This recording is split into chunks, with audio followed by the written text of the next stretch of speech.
YSR का जो plane crash हुआ था, उसमें जगन मोहन रेड्डी के पिताजी, जो कांग्रेस के बड़े नेता थे, आंध्र प्रदेश के मुख्यमंत्री थे, अनडिवाइडेड आंध्र प्रदेश के मुख्यमंत्री थे, उनका भी प्लेन क्रैश हुआ था।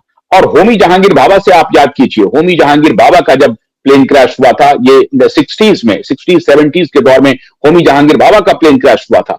बाद में माधवराव सिंधिया जी का प्लेन क्रैश हुआ। और इधर हाल में जो अहमदाबाद प्लेन क्रैश हुआ, उसमें बड़े बड़े ये नेता, उसमें से 2-3 तो मुख्यमंत्री उप मुख्यमंत्री रहे और बड़े कैबिनेट मिनिस्टर भी रहे। माधवराव सिंधिया कैबिनेट मिनिस्टर थे, वाईएसआर मुख्यमंत्री रहे। विजय रूपानी की जो मृत्यु हुई अभी अहमदाबाद प्लेन क्रैश में, अभी अभी महज 1 साल भी नहीं हुआ है, 6-7 महीने पहले लगा लीजिए, जून में वो प्लेन क्रैश किया हुआ था। 12 जून की बात है। 12 जून को विजय रूपानी की मौत हुई थी, 12 जून 2025 को अहमदाबाद प्लेन क्रैश में।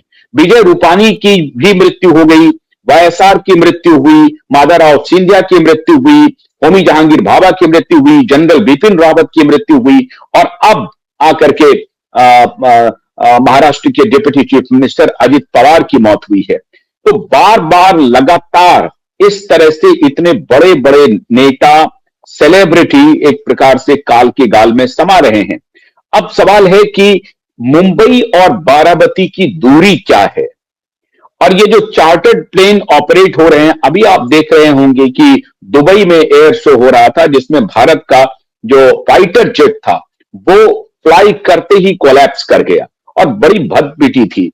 तो भारत से लगातार क्रैश होने, और MiG-21 तो लगातार क्रैश हो रहे थे नॉर्थ ईस्ट में, राजस्थान में, कई जगहों पे MiG-21 के क्रैश होने की खबर है। इतनी ज्यादा संख्या में भारत में प्लेन क्रैश हो रहे हैं। क्या भारत का एविएशन सेक्टर सेफ्टी सिक्योरिटी को ठीक से अमल नहीं कर रहा है? क्या उस तरफ भारत सरकार की कोई दिलचस्पी नहीं है, कोई ध्यान नहीं है? अब ये जो प्राइवेट ऑपरेटर्स हैं, वो कैसे अपने चार्टर को फुल प्रूफ बनाएं, कैसे वो ठीक करें? अगर ये चार्टर अजित पवार ने खुद खरीद ली थी, या अजित पवार की ये निजी चार्टर है, बहुत सारे नेताओं के पास निजी चार्टर प्लेन हैं, कुछ तो दबी जुबान में रखते हैं, कुछ छुपा करके रखते हैं। हो सकता है कि अजित दादा पवार के पास ये उनका ये निजी चार्टर हो, लेकिन इसकी चर्चा पब्लिक डोमेन में या बहुत कुछ कम लोगों को जानकारी हो, ज्यादा लोगों को जानकारी नहीं हो। तो सवाल है, अगर ये इनका निजी चार्टर था तो उसके मेंटेनेंस की जिम्मेदारी किसकी थी?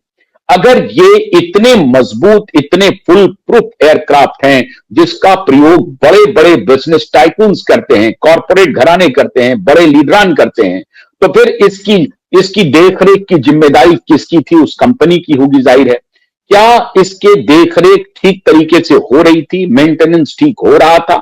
अब ये शिफ्ट किया जा रहा है कि पायलट ने कहा था कि मौसम की खराबी है। अब प्रथम दृष्टया न तो कंपनी इसकी जिम्मेदारी लेगी और न ही पायलट की जिम्मेदारी बनेगी। ये जिम्मेदारी मौसम पर डाल दिया गया कि मौसम खराब था, इस वजह से ये प्लेन क्रैश हुआ।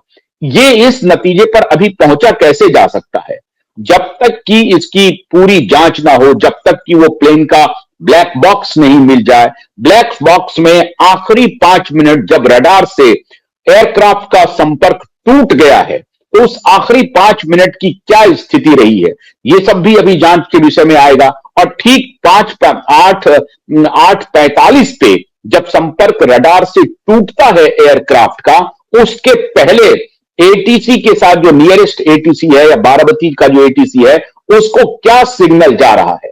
जब संपर्क टूटने के ठीक पहले एटीसी से क्या बातचीत हुई है, वो अभी जांच में पता चलेगा। इसलिए यह कहना बहुत जल्दबाजी होगी कि मौसम खराब था, इस वजह से एयरक्राफ्ट क्रैश कर गया, बहुत जल्दबाजी होगी। और मैं समझता हूं कि इस पर बयान देना, कोई भी बयानबाजी ठीक नहीं होगी। ये हम सबके लिए ये जरूरी है कि हम सब थोड़ा सा इंतजार करें। और ये लेकिन जानना बहुत जरूरी है कि इतना सिक्योर्ड एयरक्राफ्ट, छोटा एयरक्राफ्ट है, डबल इंजन है इस एयरक्राफ्ट में, और इसकी खासियत यह है कि गंतव्य पर यह तेजी से पहुंच सकता है। स्पीड इनकी बहुत अच्छी है, जो नियंत्रण, जो कैपेसिटी है, कंट्रोल कैपेसिटी है, वो बहुत अच्छी है, नियंत्रण में भी रहती है। अब सवाल है कि इतना कंट्रोल्ड, जिसकी कैपेसिटी बहुत अच्छी है, कंट्रोलिंग कैपेसिटी बहुत अच्छी है, वो कंट्रोल होकर के चलती है, स्पीड मेंटेन करती है। ऐसा फ्लाइट जब जब आप लैंड कर रहे होते हैं, टचडाउन कर रहे होते हैं, तब नियंत्रण खोते हैं। तब आपको एकाएक खबर आने लगती है कि मौसम खराब था। अब मौसम खराब है या पायलट की गलती है या प्लेन में तकनीकी खराबी हुई है।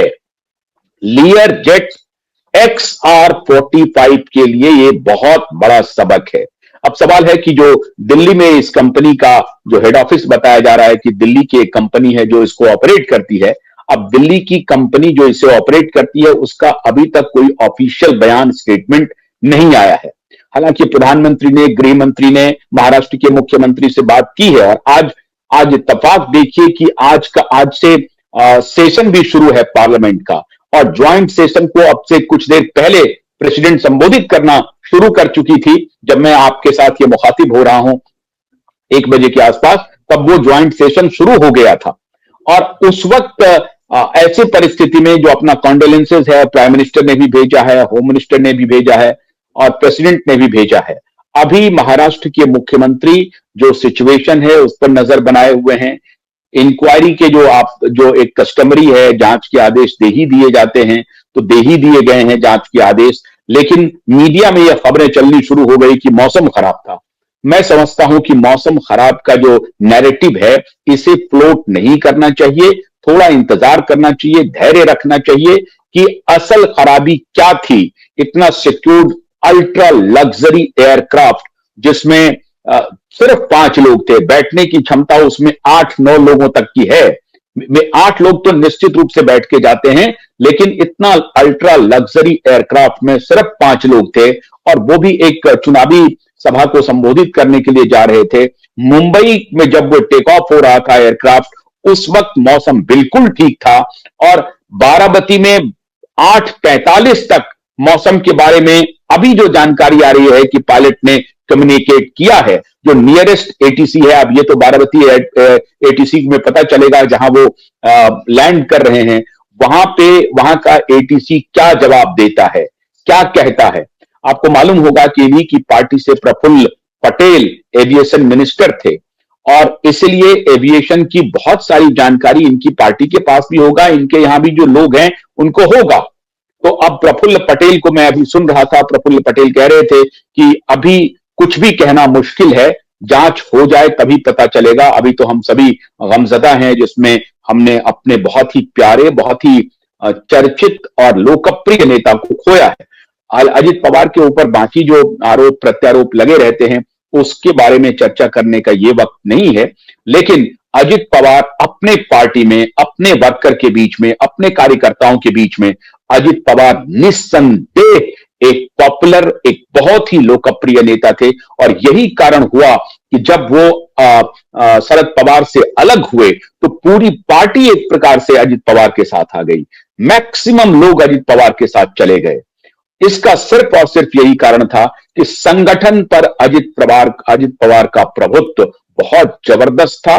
एक प्रकार से कह सकते हैं कि पूरी पार्टी पर एक छत्र राज कर रहे थे और तभी अजित पवार को लगता था कि अगर शरद भाऊ पवार हटेंगे तो पूरी पार्टी की कमान हमें मिलेगी। लेकिन शरद भाऊ पवार थोड़े से स्वार्थी हो गए और पुत्री मोह में सुप्रिया सूले को आगे बढ़ाने के चक्कर में उन्होंने भतीजे की तिलांजलि दे दी। लेकिन इस सदमे को अजित पवार बर्दाश्त नहीं कर सके और उनको लगा कि हमें पार्टी तोड़नी पड़ेगी और उन्होंने पार्टी तोड़ दी। अजित पवार ने पार्टी तोड़ दी, अलग हुए। अजित पवार एनसीपी अलग बना, शरद पवार एनसीपी अलग रहा, सुप्रिया सूले शरद पवार एनसीपी में रही और अजित पवार उनके भतीजे बाकी वर्कर के साथ निकल गए और वो डिप्टी चीफ मिनिस्टर थे। अभी बहुत तेजी से चर्चा चल रही थी कि शरद पवार और अजित पवार दोनों एक हो सकते हैं, बहुत जल्दी दोनों पार्टी का विलय हो सकता है।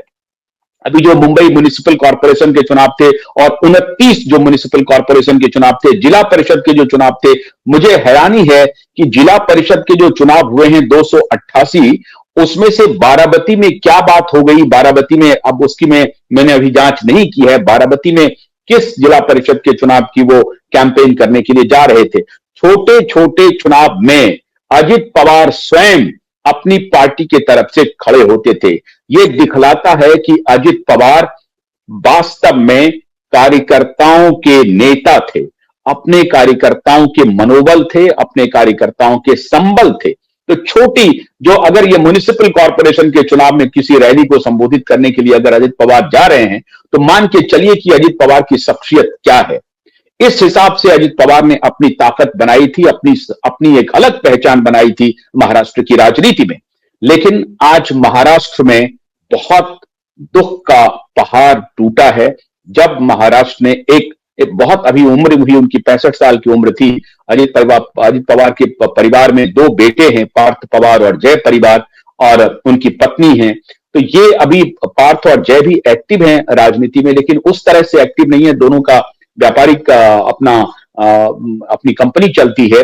लेकिन अब जाहिर है अजित पवार के जाने के बाद उनकी पत्नी राजनीति में आ गई थी। जो पत्नी और उनकी जो बहन है, वो दोनों लोकसभा में आमने सामने थे। ननद और भौजाई दोनों आमने सामने थी लोकसभा में, और आखिरकार ननद जीत गई, भौजाई हार गई थी। उसके बाद भी कोई कटुता नहीं थी। महाराष्ट्र की राजनीति में एक अद्भुत चीज आपको देखने को मिलेगा। बीजेपी के बड़े नेताओं से हमने सुना है, इवन नितिन गडकरी के मुंह से हमने सुना है कि हम लोग राजनीतिक लड़ाई तो लड़ते हैं, लेकिन वैसे हम लोग एक हो जाते हैं। एक तरह से महाराष्ट्र में विभिन्न पार्टी के नेताओं के बीच में संबंध बड़े अच्छे होते हैं। इस तरह का उदाहरण अन्य राज्य में आपको देखने को नहीं मिलेगा। ये बड़ी अच्छी बात वहां के नेता खुद को बहुत गौरवान्वित कहते हुए महसूस करते हुए इस तरह का बयान देते हैं कि हम लोग राजनीतिक लड़ाई सिर्फ चुनाव तक लड़ते हैं, उसके बाद एक परिवार के रूप में हम लोगों के बीच में अच्छे रिश्ते होते हैं। तो अजित पवार और शरद पवार के बीच में भी रिश्ते बहुत अच्छे हो गए थे, और बहुत जल्द अजित और शरद पवार की पार्टी शायद विलय कर लेती, इस पर भी चर्चा हो रही थी। और इसीलिए अजित पवार से देवेंद्र फडणवीस के रिश्ते बहुत अच्छे थे। दोनों में बहुत अच्छी मित्रता थी। आप याद कीजिए कि सुबह 6 बजे ही अजित पवार एक बार मुख्यमंत्री पद की शपथ लिए थे। आज प्रभु को यह मंजूर नहीं था, और सुबह के समय में ही अजित पवार हम लोगों को छोड़ के चले गए। और महाराष्ट्र के लिए तो बहुत बड़ा नुकसान है। मराठा नेता के रूप में अजित पवार खुद को स्थापित कर चुके थे, और शरद पवार की जो एक लेगेसी थी उसको अजित पवार बढ़ा रहे थे अपने बल पर, अपनी ताकत पर। और उसमें सिर्फ और सिर्फ अजित पवार की अपनी भूमिका थी, किसी ने उन्हें सहयोग नहीं किया। एक हद तक उनके चाचा की लेगेसी उन्हें मिली, लेकिन अजित पवार ने कोशिश करके अपनी मेहनत से संगठन खड़ा किया, पार्टी को खड़ा किया। पार्टी टूटी, उसके बाद भी पार्टी को मजबूत रास्ते पर ले जाकर के इस हैसियत में लाए कि विधानसभा चुनाव में अच्छी सफलता की। लोकसभा में उनको उतनी सफलता नहीं मिली, लेकिन विधानसभा में उनको अच्छी सफलता मिली। और जो बाकी की जो लोकल सेल्फ गवर्नेंस के चुनाव हैं, उसमें भी ठीक ठाक ही उनका प्रदर्शन रहा है। अब देखना है कि अजित पवार के बाद पार्थ और जय, जो दो उनके बेटे हैं, वो और उनकी पत्नी सुनेत्रा पवार, उनकी पत्नी का नाम है सुनेत्रा पवार, तो सुनेत्रा, पार्थ और जय कैसे अजित पवार की लेगेसी को आगे बढ़ाते हैं। एक तो ये बात हुई। दूसरी बात यह है कि ये जो प्लेन क्रैश है, जो लियर जेट XR-45 है, इसका इन्वेस्टिगेशन होना बहुत जरूरी है। क्या मौसम की खराबी वजह थी? क्या पायलट की गलती से ये क्रैश हुआ है, या प्लेन में तकनीकी खराबी थी, एयरक्राफ्ट में तकनीकी खराबी थी? इसमें जो भी अपडेट हमारे पास आता है, हम फौरन आपके पास आपसे साझा करेंगे, शेयर करेंगे। लेकिन इतना तो मान के चलिए कि ये प्लेन फुल प्रूफ एक चार्टर्ड लग्जरी प्लेन था। उसका क्रैश होना मामूली बात नहीं है, छोटी घटना नहीं है। लेकिन बार बार भारत में इस तरह के जो क्रैश हो रहे हैं, ये बेहद चिंता का विषय बन गया है।